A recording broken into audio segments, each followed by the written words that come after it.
হাটৰ শিঙিমাৰী মহম্মদ আলী উচ্চতৰ মাধ্যমিক বিদ্যালয়ৰ ছাত্ৰ ছাত্ৰীসকলে দেখা গৈছে যে জুবিন গাৰ্গৰ ন্যায় যাত্ৰাত তেওঁলোক ওলাইছে আৰু আপোনালোকক সামগ্ৰিক পৰিৱেশ দেখাবলৈ মই চেষ্টা কৰিছোঁ যে ইয়াত প্ৰায় কেইবাশ ছাত্ৰ ছাত্ৰী আজি জুবিন গাৰ্গৰ ন্যায় যাত্ৰাত ভাগ লৈছে আৰু মই এই ছাত্ৰ ছাত্ৰীসকলৰ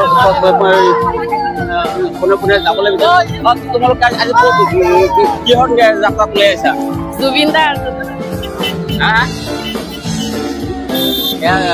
লাভ কৰিছে জুবিন গাৰ্গৰ যি ন্যায় যাত্ৰা আৰু সেই ন্যায় যাত্ৰা তেওঁলোকে ওলাই আহিছে আৰু আপোনালোকে দেখিব পাইছে যে কণ ল'ৰা ছোৱালী তেওঁলোকে ওলাই আহিছে।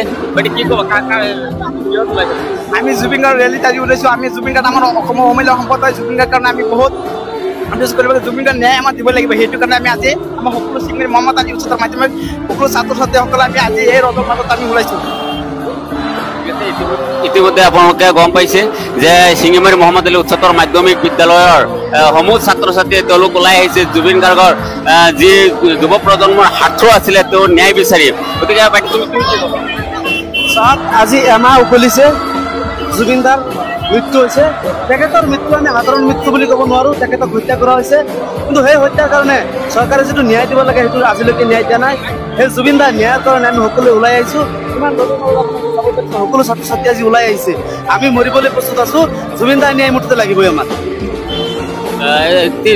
চাইছোঁ বিজেপি বিধায়ক মন্ত্ৰীসকলে তেওঁলোকে ন্যায়ৰ কাৰণে ওলাই আহিছে। এই সন্দৰ্ভত কি কয়?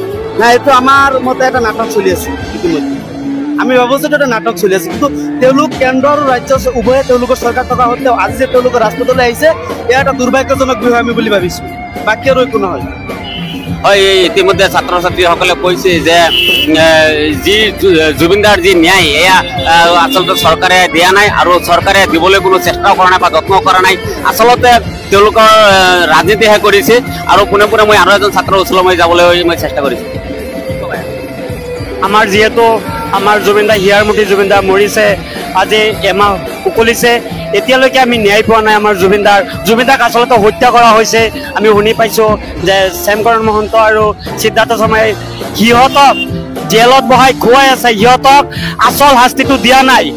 এতিয়া আমি ছাত্ৰ ছাত্ৰীসকলে ওলাই আহিছোঁ ৰাস্তাত, আমাৰ ন্যায়টো লাগে।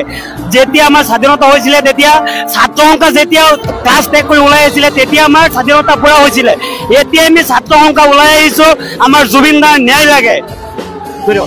হয়, দেখা গৈছে যে ছাত্ৰ ছাত্ৰীসকলে অভিযোগ আনিছে যে জুবিন গাৰ্গক আচলতে হত্যা কৰা হৈছে আৰু সেই জুবিন গাৰ্গৰ ন্যায় বিচাৰি তেওঁলোকে ৰাজপথত আজি ওলাই আহিছে। এই চৰকাৰে কিমান গুৰুত্ব দিয়ে হ'ব পৰৱৰ্তী সময়ত লক্ষণীয়।